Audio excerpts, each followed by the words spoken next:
Hello everyone, Paul from Gotta Wander here. Sporting a winter beanie today. It's a cold one inside and out.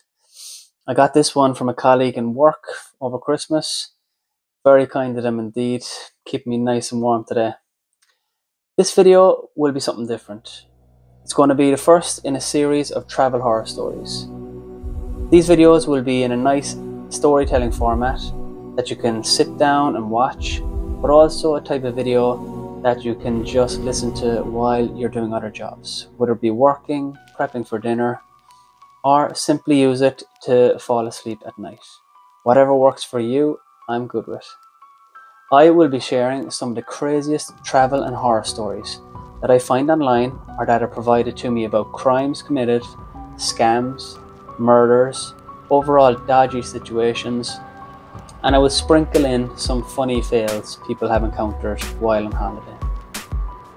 Speaking of which, my hope is that you watching have some crazy travel horror stories yourself that you may want to share with me. If so, please send an email recounting your travel horror story to gottawander@gmail.com. The email is on screen now, but you can also find it in the description below to send in your stories. The more details you provide, the better, and I will be sure to read these out in my future travel horror story videos. With that being said, seeing as I am asking you for your stories, I only think it's fair to start off this series by sharing with you a personal travel horror story I experienced over a decade ago now that shook me to the core and, to be honest, still does to this day when I think back on it. But before we start, I want to mention quickly, this channel and video does not have a sponsor. So if you like these travel horror stories, please smash that like button, hit that subscribe, and turn on the notifications to all, so you don't miss the next video I put out. If you would like to support the channel further, I have a Spreadshirt shop that has merchandise such as hoodies and t-shirts that may be of interest. Or, like other viewers have done, you can donate a virtual coffee to say thanks and to help with the creation of more content. The Buy Me a Coffee and shop links can be found in the description below this video. It's no small kindness to do this, so I'm amazed when it actually happens, and of course there's no obligation to do so. But it really does help a small channel like mine to grow. Even simply hitting the like and subscribe alone, which is completely free, means the world to me. Lastly, after this video, be sure to check out my other videos that I've published. There's something for everyone, all travel related, so you'll be sure to find something you enjoy. Right, enough shameless self-promotion for now. Let's get into the video.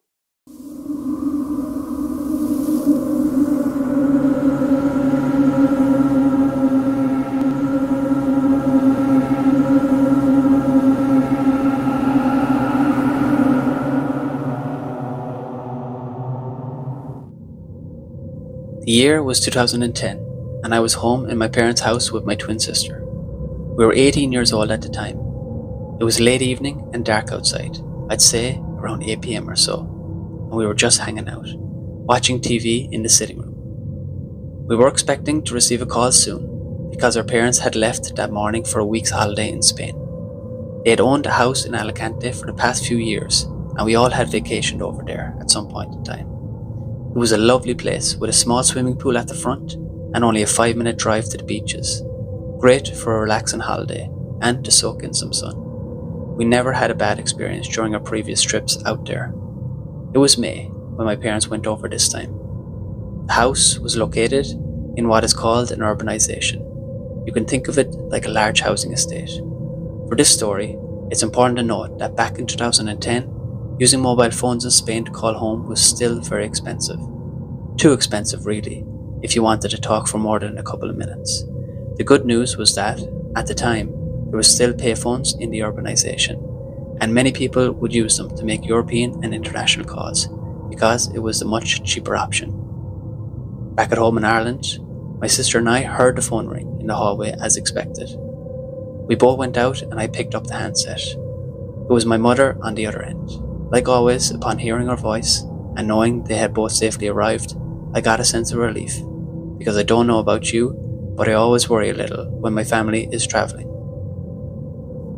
My mother told me she was with my dad. They were strolling home after having gone out for dinner, and that they were ringing from a payphone about a 2-minute walk away from our holiday home. I knew the specific payphone they were at because I had used it many times before as well. On the sidewalk where the payphone was located, there was a large concrete retaining wall, about 10 foot high, with houses behind that you couldn't really see. On the opposite sidewalk, there was a row of houses where you could see all the front entrances and yards when speaking on the phone. This street at night was always quiet. You would meet a few people taking a stroll or walking their dogs, but for the main part, the majority of people would be inside their homes. Also, as this was May, and not yet in fully fledged summer season, about half of those houses were usually still unoccupied. The street itself had a few lampposts that guided your way, but the light emitted from these lamps was dim in general, a soft yellow light. Getting back to the phone conversation, my mother told me about their day and what they did for dinner, etc. You know, the usual holiday updates we all get. Then, about 5 minutes into the conversation, everything changed. My mother was casually talking when in mid-conversation, I heard her shout, "Hey, no! Get away from me, you no!"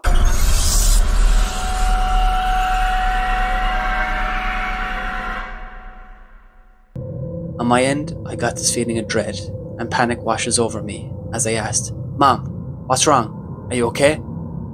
My mom, now breathing a lot more heavily all of a sudden, replied, "Yeah, I'm okay, but someone just tried to reef my handbag off my shoulder." I then hear her say to my dad, "Kevin, watch out! Come back, Kevin, don't!" At this point, she had dropped the phone, but I could still make out everything that was being said. In the background, I also now heard a car revving loudly and the screeching of tires. It was very loud. I heard my dad say to my mom, "Stand back, behind the payphone," and my mother saying, "Oh Jesus, they are trying to kill us! Mind, Kevin, mind!" All the time I am shouting down the phone, "Mom, Mom, what's happening? Tell me." My legs felt so weak as I'm standing there in the hall, and then I realised my sister is still beside me, after hearing it all and seeing all my reactions. She's desperately asking me what's wrong, and there's tears streaming down her face. She's in full panic mode, asking me for updates, and I am asking her to keep quiet, so I can hear what's going on. I call out again, "Mom, Mom," but no reply. I listen intently and I still hear what sounds like cars screeching, and Mom and Dad shouting incoherently. It's only been a minute at this point, but seems an eternity in my mind. I call out for Mom again, and then I hear pure panic in her voice when she shouts, "Oh Jesus, they have a hammer! Kevin, get back, get back!" My nerves are truly shot at this point, and my mind flashes through all the dreadful possibilities that could happen. After a few seconds of quiet, I then hear, "Kevin, Kevin, no!" And then, a blood-curdling scream. So high, I had to take the phone away from my ear a little. The screaming continued and continued. It was my mother, and the scream was so piercing and shocking that I told myself my father had been attacked and was being assaulted, or that both of them were getting beaten to death. I've never felt so helpless in all my life, sweating in panic as I was clinging to the phone for dear life, hoping for a response. My mother's screams continued for what must have been a minute, and then silence. I heard nothing more. Another 30 seconds passed in total silence, and I was still calling out, praying to God my parents were not dead on the street. My sister and I are freaking out, not knowing what are the next steps to do here. My sister had just grabbed her mobile phone to call the police when I heard the phone being picked up on the other side. I said, "Hello, hello, Mom, Mom?" Then I heard it.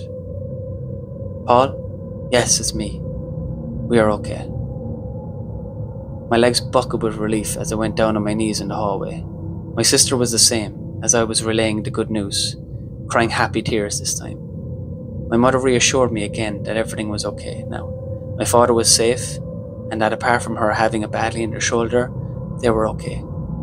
She said she would call me in a while from her holiday home and let us know the whole story, but that once again, no need to worry any longer.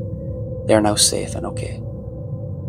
1 hour later, we got another call with my mom, and this is a story of what really happened that night.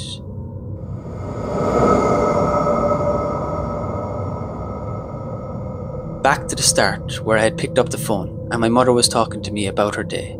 A man in his 20s, who was casually strolling past my mom and dad at the time, suddenly lunged in towards the payphone, grabbing the strap on my mother's bag and went to pull it off her shoulder.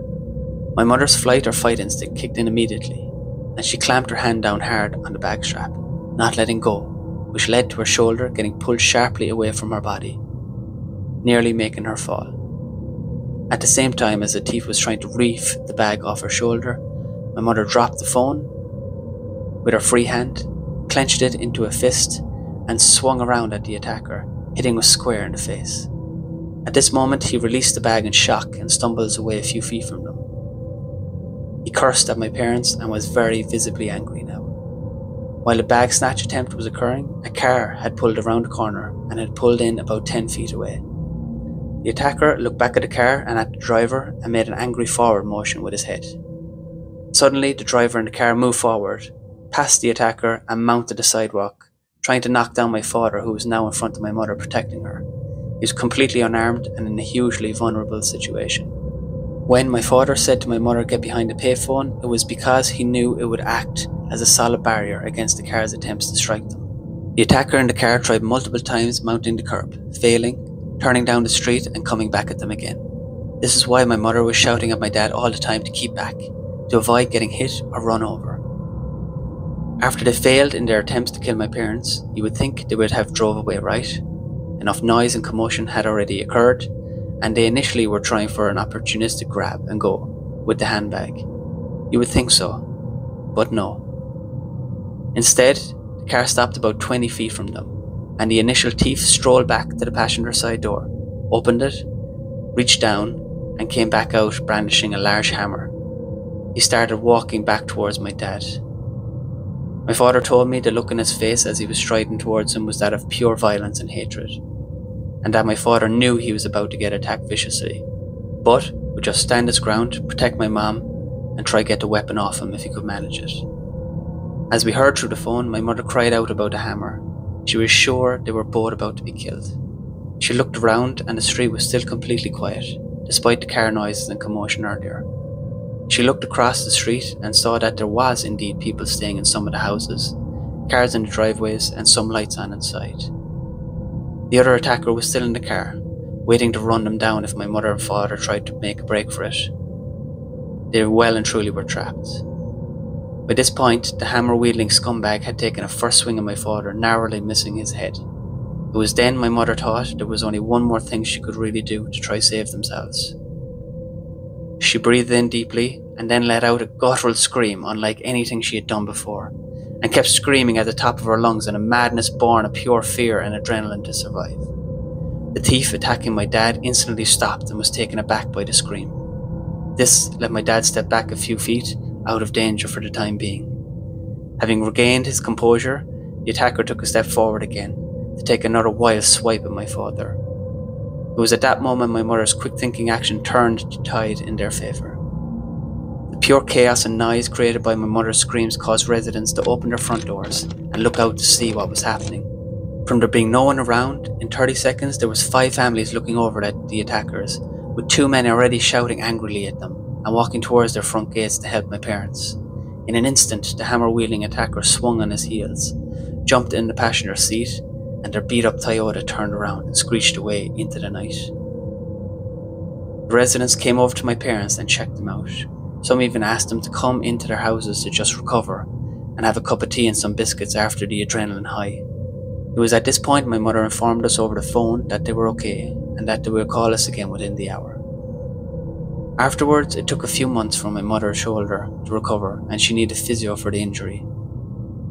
Even though a police report was filled out, the attackers were never caught or apprehended. My mother admits that having a handbag on show was a risk looking back, but they knew the area so well and were so close to home they couldn't imagine this happening. To this day, she never ever travels with a handbag since that night. Without my mother's quick thinking to scream and cause a huge commotion to get people out of their homes, I truly believe this could have been a fatal event.